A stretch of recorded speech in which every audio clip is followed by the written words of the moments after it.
it, they're not going to do it. So from your daughter's point of view, right? I understand she's scared of him, but she's also kind of like hesitant of not communicating with him because he is still her father. Yeah. She does really want that relationship, but understands in a certain way that she can't. How do you see it affecting her? Because I mean, how old is she? She's 18. So she's 18. She's entering womanhood, right? Yes. And when you hope that these situations don't affect her as she gets older. You know what I'm saying? Like as she gets older, she starts having trust issues with men, or maybe she already has trust issues with people.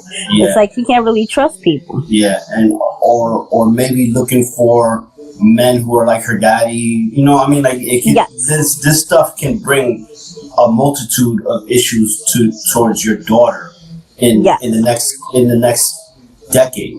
You know, so how do you see it affecting her now?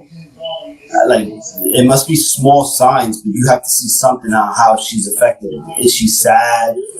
She has her moments when she's sad, and she's the type that she doesn't communicate too much when she's in her sad mood. But I try to tell her, I'm like, because she'll sometimes won't come outside, but I tell her, I'm like, you can't let him scare you into not coming outside, because he can't control your life. You have to worry about you. Your father's grown. He's supposed to be worrying about you and taking care of you. You're not supposed to be taking care of him. And any other things that you noticed about your daughter from dealing with the father like this? Well, she's right here. She can, I'll put her on so she can tell you, come on, Sam, be nice. Be nice. Come on, be nice. She can tell you herself how to, Well, good afternoon. Sam, about how you feel. Good afternoon, Sam. How you doing? I'm okay, just sick at the moment. Oh, I'm so sorry to hear that. You got a cold or a flu or something like that? Okay, and your voice is, I can kind of hear that your voice is kind of going, does it hurt for you to talk? A little bit. Or do you feel comfortable talking and telling us your side, your point of view on, okay. Well, you don't have to. Well, I have to, Yeah. Because she's shy. That's the other thing. She's shy. Okay. There's nothing wrong with that, So, I mean, but still, from your side, you on the outside looking in to your daughter, how do you see it affecting her in a negative way? And how is it affecting her negatively? In the negative way? Or maybe she doesn't have to, maybe she's not affected negatively. Maybe she just completely ignored it. I'm just asking, I wouldn't say she completely ignores it. She tries to, to deal with it the best way she can. But it's hard because, she still has that love for him, and, it's hard for her. It's understandable. She still cries for him and stuff.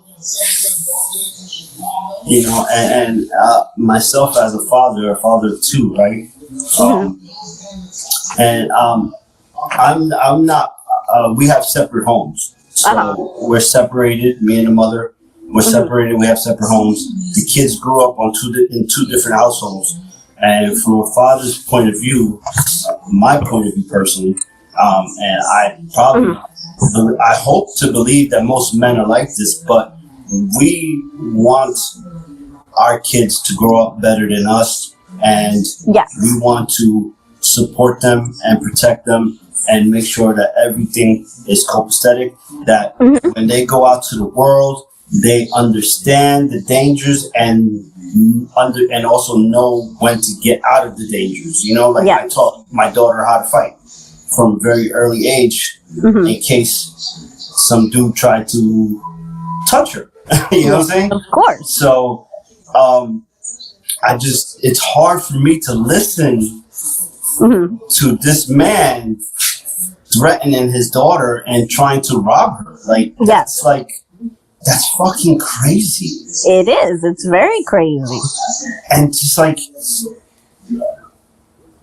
it's, oh man, it's just sending me chills. But it's not what us men Nope. are born and raised from. Like, did he have both his parents?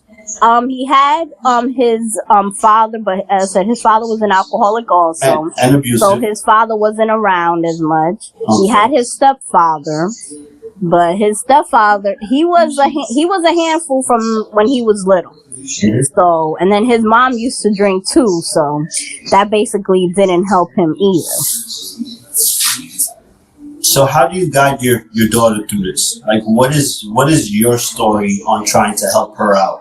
I try to be her, support her, give her a lot of affection. Because she even told me the other day, she was like, when me and him were going through our domestic violence issues, she told me, she's like, Mom, I grew up, I basically raised myself. And that hurt because it's like, I was around, but I wasn't around like I should have been for her. Because me and him were going through our stuff, I couldn't deal with it, so I would leave. And instead of taking her with me, I left her in the environment. Because I would try to take her. I went to the police station, but he wouldn't let me take her. He said, oh, you could leave, but my child stays here.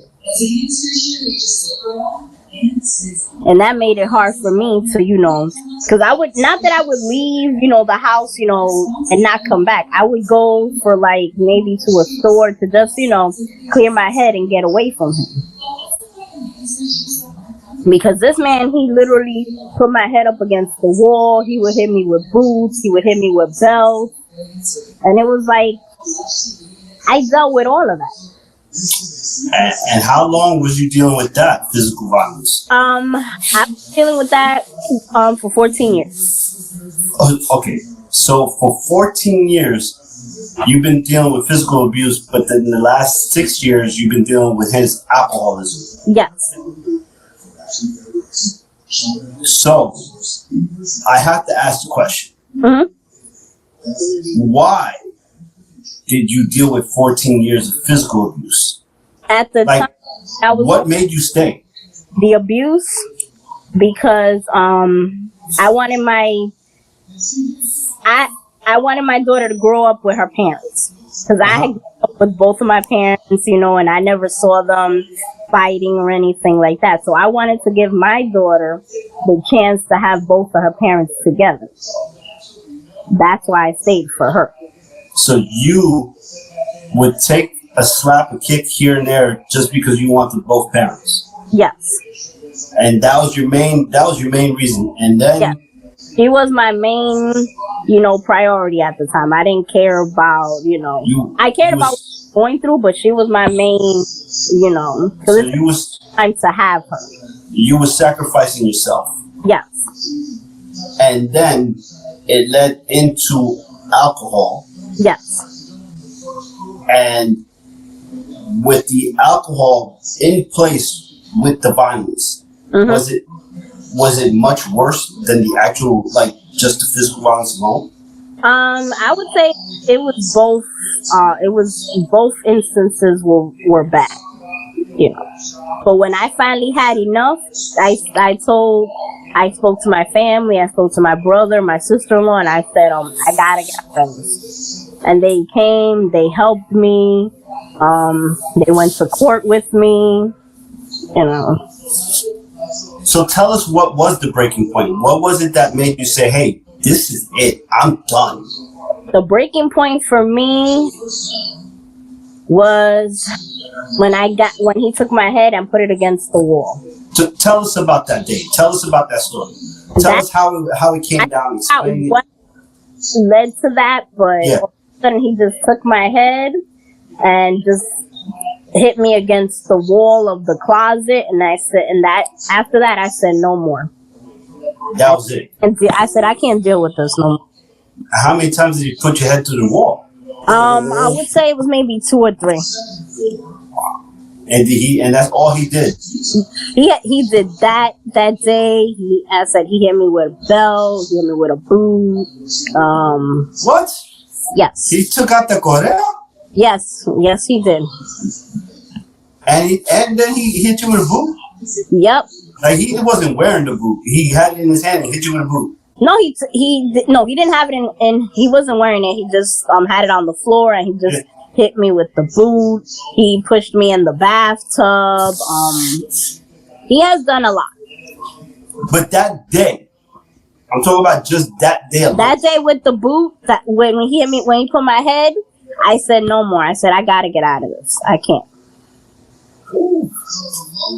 Well, I'm glad that you did get out of it. Jesus. Yes, so am I. And I'm glad I'm able to, tell it,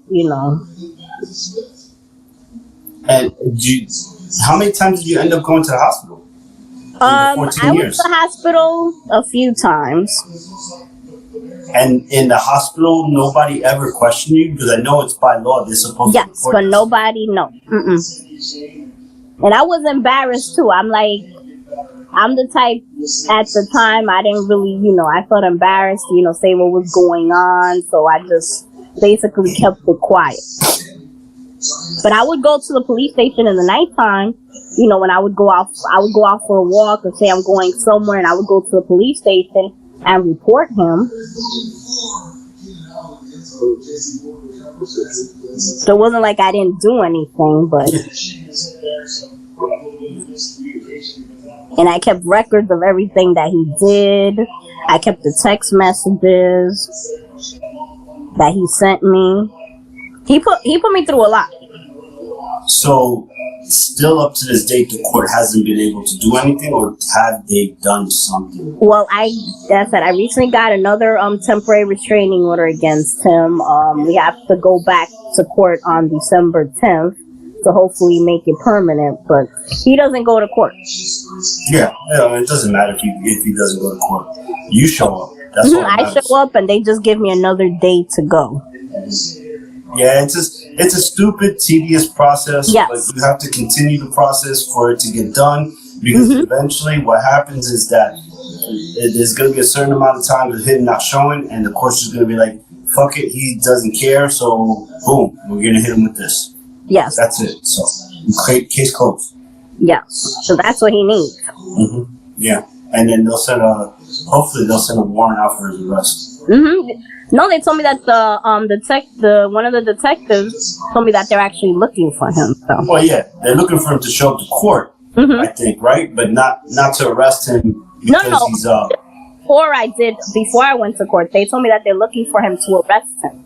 Oh, okay. Do you know what that charge would be? It would probably be harassment, because he was harassing us, so it'll probably be for harassment. So this is a complete fucking nightmare, man. Yes. And all because of a fucking man who doesn't have the balls to fucking deal with his own shit. Exactly. What do you have to say for someone out there who's possibly in the same situation, or maybe a similar situation as yours? Because I understand all situations are different. But someone who's entering the situation like as of yours, I would just say to them, have plenty of support from your family, from your friends, from your loved ones. Have patience; they will get better. And if they have a platform, I'm also going to therapy as well. I suffer from anxiety, from PTSD, so. Any outlet that you find that can help you, take it. Oh, my Samantha wants to say a word of advice. Oh, thank you, Samantha. If you see red flags, go and walk away before you notice them. Thank you so much, Samantha. I appreciate that. You're welcome. That's very good. Anything else you'd like to tell us? Lasting words or anything? Make sure you go to police, because domestic violence issues could turn into something more deadly. Oh, yes, you're completely right. You can't. Awesome. We got her to speak. Yes. That's great. And a lot of times it's even more powerful when it comes from her. Yes. So for yourself, Miguelina, right? Mm-hmm. Any lasting words? Anything else you like to say about your story? Anything you like to say before? That I will get through this. Yeah. This is not gonna define me. I'm a strong person, and what's gonna come to him will eventually come to him. Okay. Well, I want to thank you very much for taking your time out to tell us your story, to speak to us, and to inform people out there who possibly can be going through the same thing as you have been and still are, and to keep fighting. Continue to fight, and it will eventually get better. Thank you. And thank you.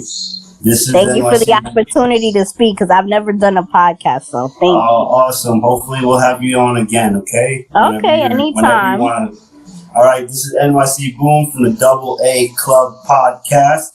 Again, catch us on Spotify, Amazon Music, also Iheart Radio, and check out the web series on YouTube, which you're actually watching right now. Thank you very much, everyone. Peace out. Bye.